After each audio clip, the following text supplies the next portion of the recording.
Good afternoon, friends. So, we will discuss the flowcharts now. So, first of all, let's focus on the symbols. Start end box. So, whenever you start a flowchart, you add this, or whenever you terminate a flowchart, you use this box. Input output box has to be a parallelogram. Connector or connector box, sometimes you'll see a circle, otherwise, you'll see usually the arrows.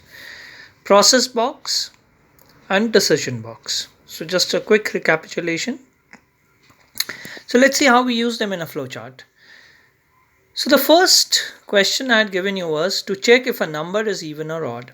So start, input output box, input a number, divide the number by 2, check the remainder. If the remainder is 0, yes, it is an even number, right?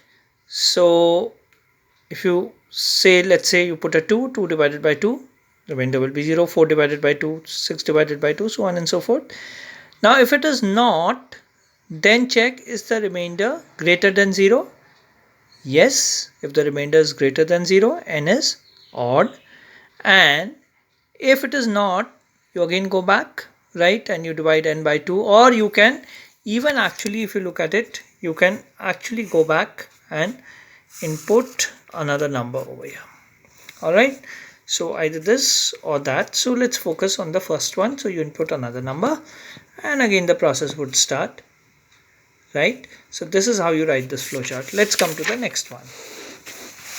To check whether a given number is prime, so start, input the number, divide the number by any other number x, where x is not equal to n and x is not equal to 1. Why? Because a prime number can be divided by itself and by 1, but if the number is not equal to n, that the number is not equal to, x is not equal to the number itself or 1, check for the remainder. If the remainder is 0, if that happens, the number is not prime. If that does not happen, the number is prime and you end it, right? So check the remainder, r is 0, number is not prime, so again you will start, right? And the process will come and no, number is prime, so it will end over here.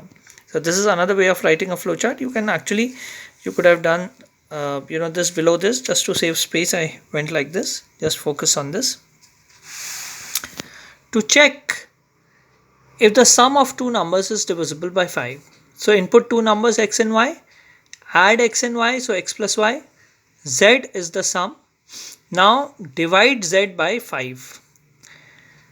Right, check the remainder. If the remainder is 0, yes, the sum is divisible by 5. If it is not, then the whole process will start, and that's how the flowchart will be written.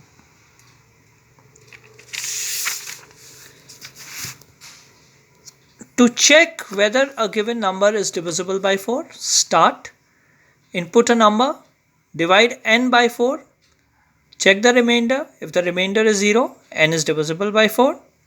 If it is not, right, so you go back and again check. So then the number is not divisible by 4. And you have to add another number over there. You have to take another number over there. So this is how you write. Another way in which you could have written is n is divisible by 4, and if the remainder is not 0, then the n is not divisible by 4. And then again the process could have been going. Or even if you remove that step and you just directly go on inputting another number, that will be alright. To check whether the product of two numbers is even. So input two numbers a and b, multiply a by b, so a into b, obtain the product.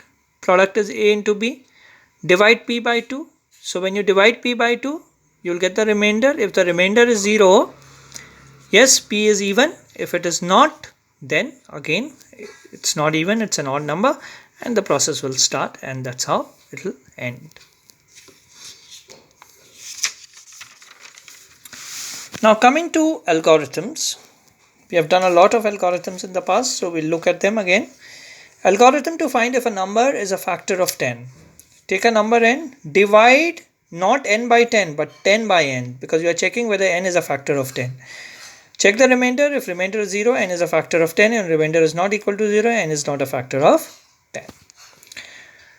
Check for like and unlike fractions. Take a fraction n by d, where n is the numerator and d is the denominator. If the numerator is lesser than the denominator, you have to check If the denominator is bigger, then n is a like fraction. If the numerator is bigger, then it is an unlike fraction. To convert a fraction into a mixed number, take a fraction, the same thing, n over d, divide n where n has to be greater than d because you have to have an unlike fraction. Divide n by d, find out the quotient, remainder and divisor. Check if the remainder is equal to 0. If yes, then the number cannot be written as a mixed number, because if you get something like 4 by 2, how will you get the mixed number? But if the remainder is greater than 0, then use the formula quotient into remainder over divisor to write the mixed number. Alright? Alright. Perimeter of a triangle. Input the measure of three sides of the triangle A, B and C. A plus B plus C, find the sum S. So that S is the perimeter. If it were an equilateral triangle, you would have taken one of the sides A and multiplied it by 3. Area of a rectangle, input the length and breadth. So area is length into breadth, multiply length by breadth to get A, area is of the rectangle. Area of a square, input the measure of one side of a square S, multiply S, the same thing, by another S, by the same S, because area, what happens in a square, the sides are of the same size. For example, if this is 4, this will also be 4, right? So S by S, so area is S by S, area is A of the square. Perimeter of a square, input the measure of one side of a square S, multiply S by 4, so S into 4, P is equal to S into 4, perimeter is P over here. Of course, I did not give you question number 12 and question number 10, these I added extra for your knowledge. Now, in case of any doubts, you can always WhatsApp me, take time from me and get onto a one-to-one call. Thank you very much. I hope you enjoyed doing the ICT. Thanks.